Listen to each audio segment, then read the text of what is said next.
नमस्कार, आप देख रहे हैं लोकतंत्र लाइव न्यूज।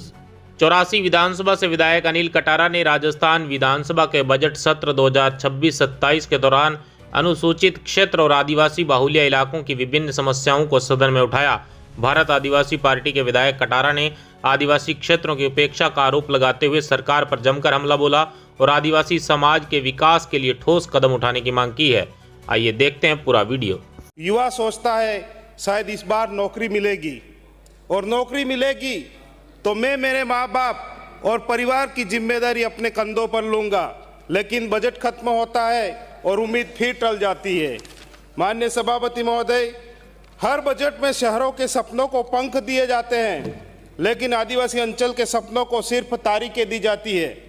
अस्पताल अधूरे हैं, स्कूलों में शिक्षकों के पद रिक्त है, नरेगा का भुगतान लंबित है। हम बात करते हैं 125 दिन दिए नरेगा को, पर आदिवासी अंचलों में 70% जॉब कार्ड ऐसे हैं जिनको 50 दिन तक की मजदूरी नहीं दी जा रही है। भर्तियों में आरक्षण अधूरा और फिर कहा जाता है कि प्रदेश आगे बढ़ रहा है। प्रदेश आगे बढ़ रहा है तो आदिवासी क्षेत्र पीछे क्यों छूट रहा है? उनका क्या कम योगदान था? क्या उनका अधिकार कम है? क्या उनकी आवाज़ कम सुनी जाती है? 5वीं अनुसूची कोई औपचारिक शब्द नहीं है।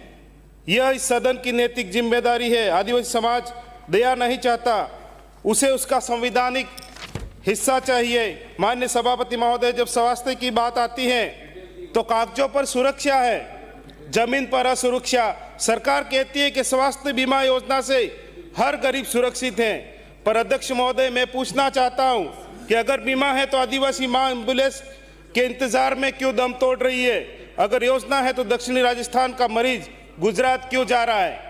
अगर बजट है तो अस्पतालों में विशेषज्ञ डॉक्टर क्यों नहीं है? योजना का कार्ड जेब में है पर अस्पताल दूर है। शिक्षा की अपन बात करते हैं तो घोषणाएं बड़ी बड़ी हुई, कहा गया हर बच्चे तक शिक्षा, पर विद्यालय मर्च से बच्चे 3 से 5 किलोमीटर दूर जा रहे हैं और उससे ड्रॉप आउट बढ़ रहा है। स्कूलों में शिक्षक नहीं है, छात्रावास सीमित है, प्रतियोगी परीक्षा की तैयारी के लिए कोई विशेष सहायता नहीं है। एक आदिवासी बेटी उच्च शिक्षा के लिए 30 से 25 किलोमीटर दूर जा रही है और जरूरत अनुसार छात्रावास नहीं, सुरक्षा नहीं है, वहाँ पर सुविधाएं भी नहीं, और फिर कहा जाता है हमने शिक्षा में क्रांति की है। क्रांति भाषण से नहीं, संसाधनों से होती है। माननीय सभापति महोदय, आदिवासी समाज की आत्मा जल जमीन जंगल में है, पर विकास परियोजना के नाम पर ग्राम सभा की आवाज अनसुनी, विस्थापन की पीड़ा अधूरी और मुआवजे की प्रक्रिया धीमी चल रही है।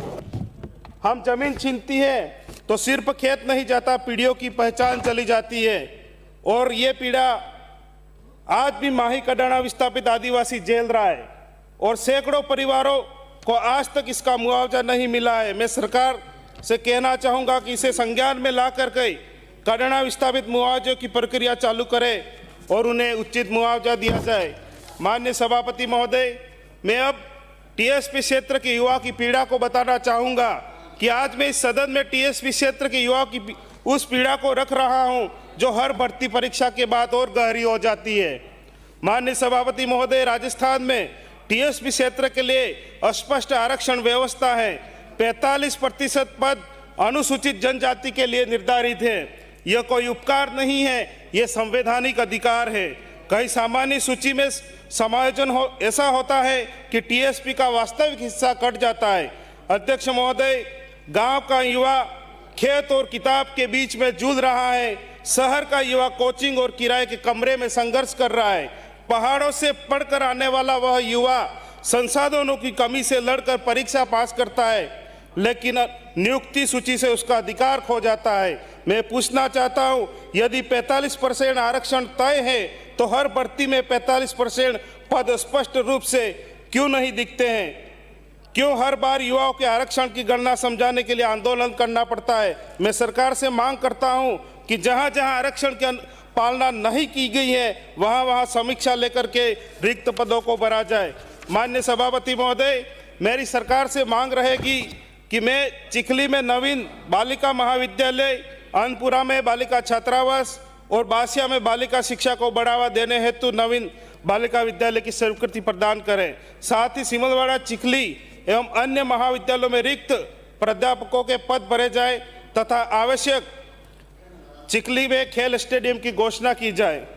स्वास्थ्य सेवा को सुदृढ़ करना अत्यंत आवश्यक है। सिमलवाड़ा और चिखली सीएससी को उप जिला अस्पताल में कर्मोन्नत किया जाए तथा कुआं, चाडोली, सुराता में पीएससी को सीएससी में कर्मोन्नत किया जाए ताकि आमजन को बेहतर सुविधाएं मिल सके।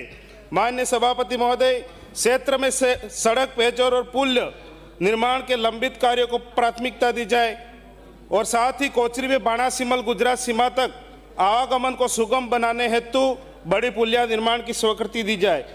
गजपुर नहर का जीर्णोद्धार का बजट जारी करे। चिखली में कनिष्ठ अभियंता कार्यालय उपलब्ध करावे और साथ ही बेकानाका बांध के लिए अलग बजट जारी करे।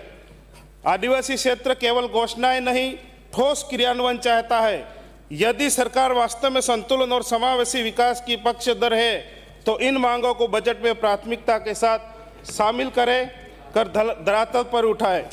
माननीय सभापति महोदय, मैं कहना चाहूँगा अंत में कि सदियों से पहाड़ों ने हमारी आवाज़ संभाली है, हर पत्थर ने हमारी कहानी उकेरी है।